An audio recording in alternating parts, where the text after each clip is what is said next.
Om Swastiastu, pemirsa Bali TV dimanapun Anda berada, kembali saya Nyoman Winata, redaktur pelaksana Bali Pos, menjumpai Anda dalam Bali Post Talk. Nah, kali ini cukup istimewa Bali Post Talk kita karena saya akan diberikan kesempatan mewawancarai Bupati Karangasem, Bapak Gede Dana SPD MSI, berkaitan dengan bagaimana implementasi Nangun Sakti Loko Bali di Karangasem, kemudian bagaimana program-program strategis ke depan untuk bagaimana membangkitkan Karangasem ini dari pandemi yang sudah hampir 2 tahun melanda dunia, regional dan juga bahkan lokal di Bali. Kita sapa dulu narasumber kita, Om Swastiastu, Pak Om Bupati. Swastiastu.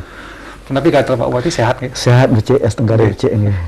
Ya, selama ini kita kan katakanlah Bali punya program besar ya, di bawah Pak Gubernur ada Nangun Sakti Loko Bali. Itu diimplementasikan seluruh kabupaten kota di Bali, termasuk juga di Karangasem. Nah, khusus di Karangasem sendiri Pak Bupati, bagaimana mengimplementasikan itu, bentuk-bentuk program strategisnya seperti apa Pak Bupati? Terima kasih Pak. Nangun Sakti Loko Bali di Karangasem, menuju Karangasem era baru ini sebenarnya sejalan dengan visi misi Pak Gubernur. Dan Nangun Sakti Loko Bali di Karangasem juga sudah menjadi visi misinya Kabupaten Karangasem yang sudah dituangkan dalam RPJMD. Makna dari Nangun Sakti Loko Bali adalah menjaga kesucian alam dan krama Bali. Tentu kami titik beratkan kepada konsep dari Trisaktinya Bung Karno, berdaulat di bidang politik, berdikari di bidang ekonomi, dan berkepribadian di bidang kebudayaan. Dikemas dalam kegotong royongan. Kami melaksanakan Nangun Sakti Loko Bali di Karangasem ini dengan bergotong royong. Nah, kami menitik beratkan kepada 5 sektor. Yang pertama adalah sektor pangan, sandang, dan papan. Yang kedua, sektor kesehatan dan pendidikan. Yang ketiga, sektor sosial dan ketenagakerjaan. Yang keempat, sektor adat, agama, budaya, dan tradisi. Yang kelima, sektor pariwisata. Di dalam pandemi COVID ini, kami paling menitik beratkan kepada sektor pangan, terutama pertanian, dan sektor kesehatan. Karena anggaran sedikit, nah kinilah kami lakukan secara bergotong royong di Karangasem, bagaimana meningkatkan hasil pertanian yang bisa digunakan untuk kebutuhan sehari-hari oleh masyarakat, dan bagaimana menjaga kesehatan masyarakat Karangasem. Nah, kami selalu melakukan dengan gotong royong. Pertaniannya kami bisa mengedukasi masyarakat, kemudian menanamnya secara bergotong royong juga, kemudian menangani kesehatannya, mengedukasinya, bahkan turun ke masyarakat kami juga secara gotong royong. Ya. Saya mendengar dari beberapa dan membaca beberapa berita Pak Bupati cukup sering ya, bahkan ikut ngayah juga katanya. Ini sudah di desa gitu ya Pak, jadi sudah biasa turun lapangan. Ini sudah kewajiban. Ya. Itu bagian juga memotivasi masyarakat ya Pak Bupati ya, di masa pandemi seperti sekarang ini. Sebagai pemimpin kita harus selalu ada di tengah-tengah masyarakat. Dan Bung Karno juga mengajarkan anak-anak buahnya, keturunannya ini, kami ini, ya harus anak-anak ideologisnya Bung Karno, ya harus selalu ada di tengah-tengah masyarakat, sehingga masyarakat merasa termotivasi. Ini pemimpin saya diturun, saya enggak. Saya bahkan mengedukasi dengan bertani. Bertani ya? Bahkan saya sampai melihara. Pak Bupati mau teladan juga ya? Saya melihara sapi. Saya melihara sapi 2 ekor dan menanam sayur-sayuran. Pak Bupati yang nyari makannya juga? Ya, di sela-sela saya ada waktu, saya mencarikan pakan ternak. Dan bahkan hampir setiap hari saya pasti sempat aja nengok sapi dan memberikan makan sapi setiap hari.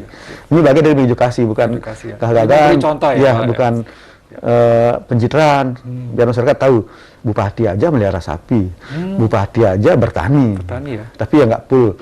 Sewaktu-waktu saya menyisihkan waktu untuk bertani dan memelihara sapi.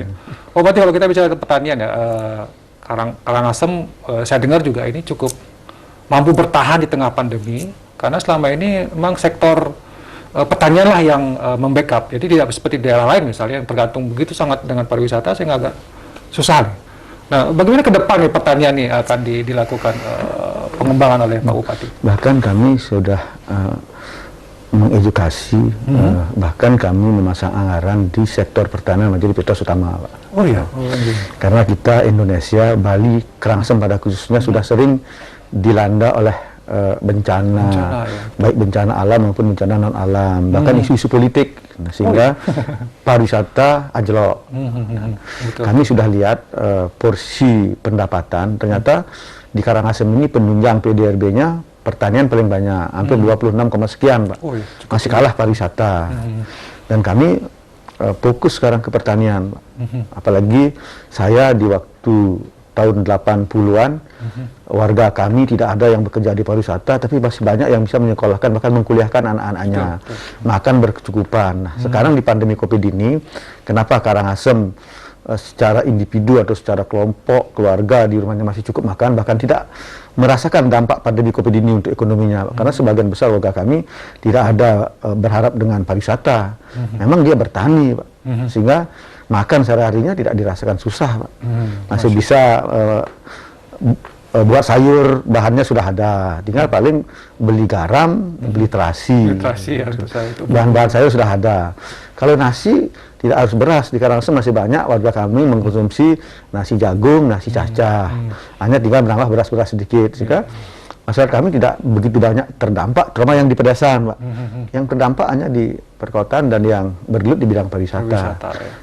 Tidak banyak Pak, bahkan jauh persentase yang bergelut di pertanian daripada di pariwisata. Ya. Ada pengembangan pertanian yang misalnya penanaman kelor dan segala macam, karena kan Karangasem punya lahan yang cukup luas sebenarnya, yang selama ini agak kekeringan. Mungkin bagaimana ke depan kira-kira kok ada perencanaan seperti itu Pak Bupati? Kami sudah memasang anggaran penelitian untuk keadaan struktur tanah. Lahan kosong kami banyak sekali. Nah, ini harus diteliti dulu. Apa sih cocoknya di tempat-tempat yang kosong ini? Nggak sembarangan kami. Ya, setelah diteliti, kami akan mengembangkan Pak. Ada tanaman porang yang sedang berkembang. Ini kan kami ingin mencari nilai ekonomisnya dulu yang bagus.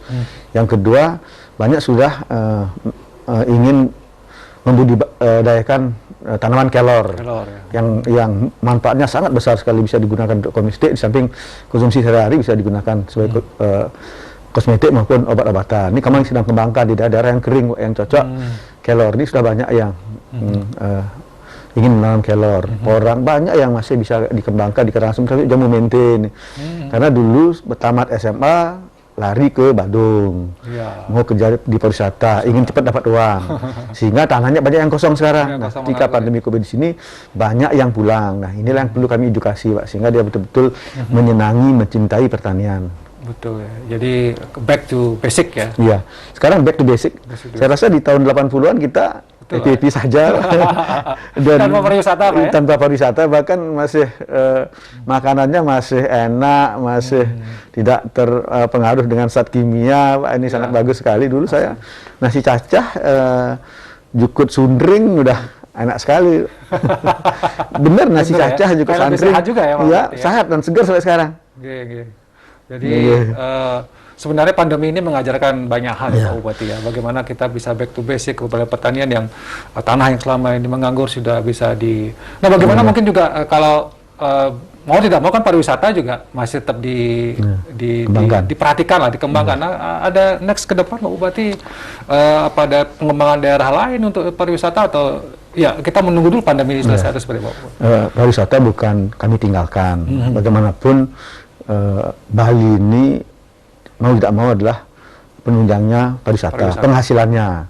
Tetapi pertanian jangan ditinggalkan, karena pariwisata di Bali di samping juga pariwisata budaya, pariwisata agro juga penting sebagai penunjang pariwisata. Kami sedang mempotensikan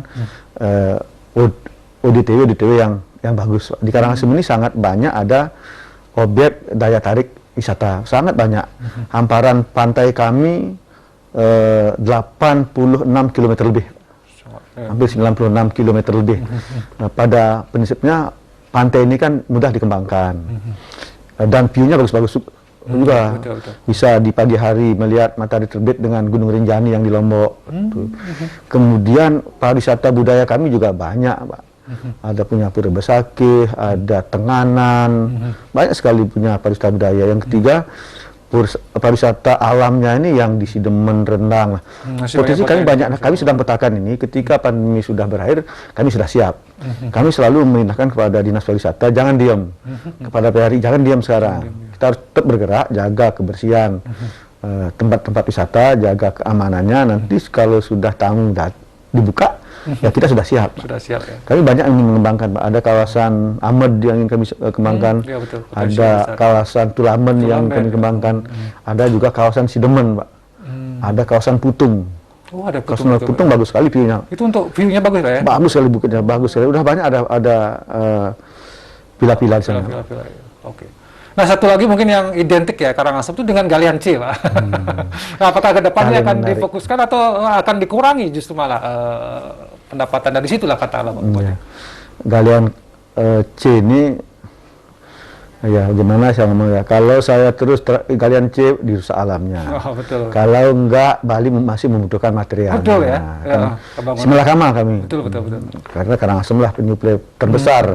Tapi mungkin di manage-nya Pak ya ke depan dikelolanya lebih ini. Ini kami hanya menata dengan baik. Menata baik. Ya, bagaimana alamnya tidak rusak.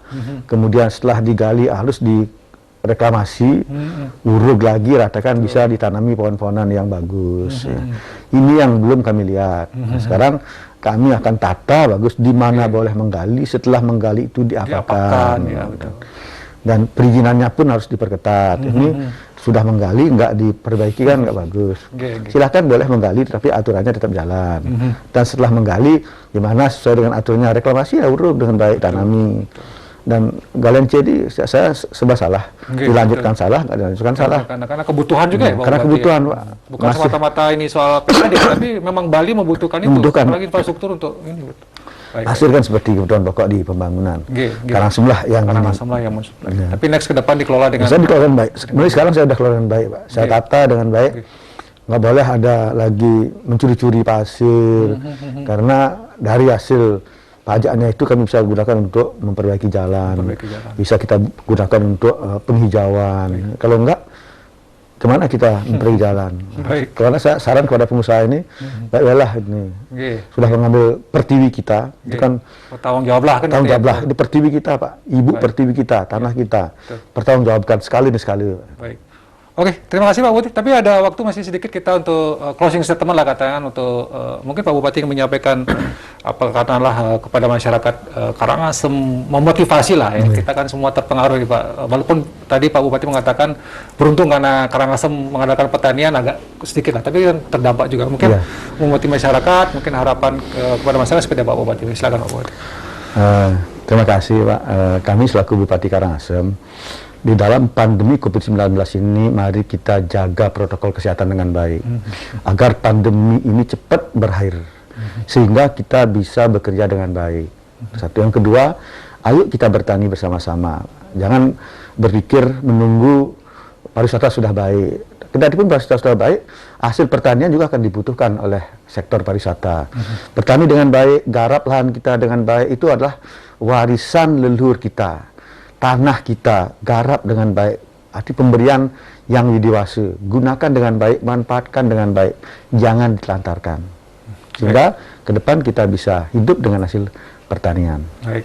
Dan Pak Bupati sudah memberikan contoh ya, dan saya sudah memelihara 2 ekor sapi, nanam terong, nanam cabai, ubi, banyak sekali. Kalau nggak percaya datang ke rumah saya. Bali Postok nanti kita datang ke silakan Pak, dengan senang hati datang. Lihat Pak Bupati memberikan makan sapi, memelihara, itu akan sangat menarik. Untuk memotivasi masyarakat juga ya Pak Bupati. Ini saya tujuannya untuk memotivasi. Kalau melihara sapi 2 ekor, berapa sih hasilnya setahun gitu. Tapi ya ada juga hasilnya setahun, punya anak 2 itu lumayan Pak. Bisa dapat 10 juta saya dalam setahun. Karena ada kata-kata bijak Pak Bupati, memberikan satu teladan itu jauh lebih baik daripada memberikan 1000 nasihat. Pak Bupati memberikan teladan nih, contoh Pak Bupati. Terima kasih Pak Bupati atas waktunya, tetap semangat Pak Bupati.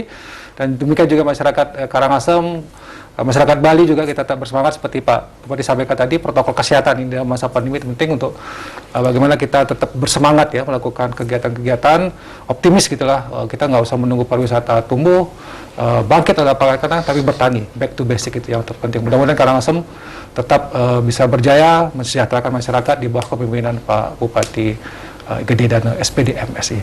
Demikian Bali Postok kali ini, saya ucapkan terima kasih. Saya tutup dengan Parma Santi. Om Santi. Terima kasih, sampai jumpa.